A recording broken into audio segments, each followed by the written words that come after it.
And so what you can see behind me is a very common way of providing fall protection on a construction site for roof barrier edging, and it is a wire that's attached with turnbuckles to stanchions, and the stanchions have to be a certain height.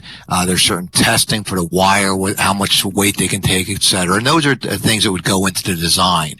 But even from what a little bit we can see here, you can see that to one side the wire has flagging, and to the other side the wire does not.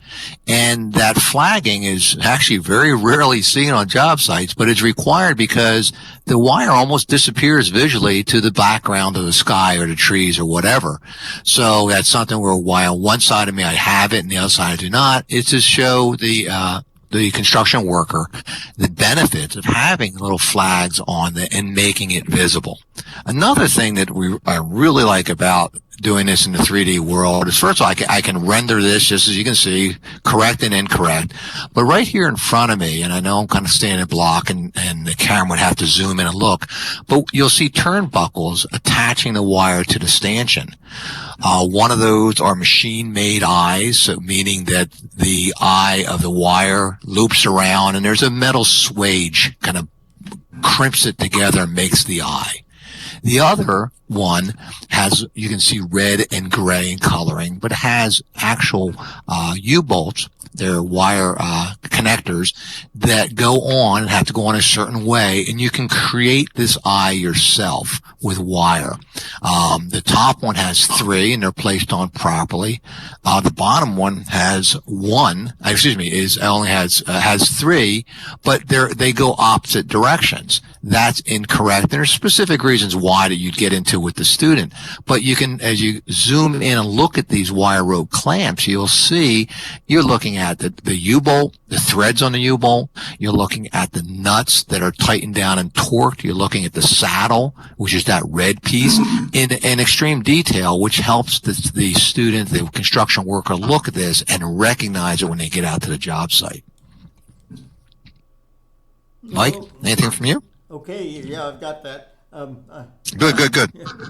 I had a little trouble, but I've got the red things. Those are on the wires. Is that right?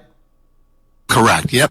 So that's actually how you create those wire rope clips. Is how you create that eye, the eye in the wire to hold it onto the turnbuckle. Mm-hmm. And that, of course, is another thing that's specified, because that a lot of power, a lot of tension on that. It has to be able to hold against that, and of course, it has to be able to hold against the man running into it.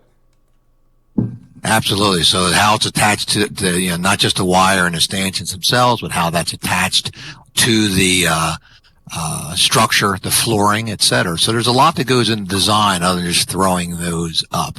Yeah, I did notice, as a matter of fact, and got pictures. Those are bolted to the what we're standing on, which I'd call a floor now, but it's really a roof. Correct, and of course you can't. I'm sorry. Go ahead, Mike. No, what we're standing on is the Q deck of the roof, and those bolts are bolted down through the Q deck into the steel to make it a solid railing, so it doesn't get pushed over. It's not just sitting there on the ground. It's going to withstand the forces that we need to, and that's why the bolts are important to show that detail of how the connection happens.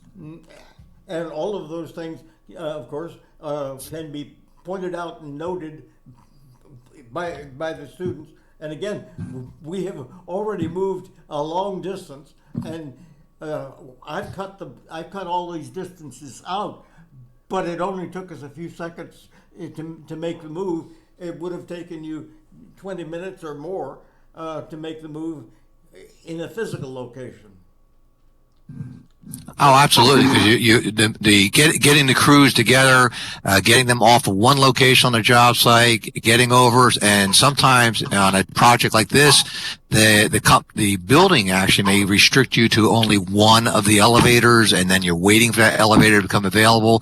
And a simple move is this: from where we were at the lot next to this building into this building up to the roof, easily a half an hour of time lost just getting your crews here and then getting them to refocus back on the training you're trying to accomplish. And if you're paying those people to take training, there's a really noticeable cost of money in that. Absolutely. And there's another, that to me, to the client, this is one of the biggest benefits of doing virtual training, is that their cost is strictly for the time that they're sitting there in front of the computer having that conversation.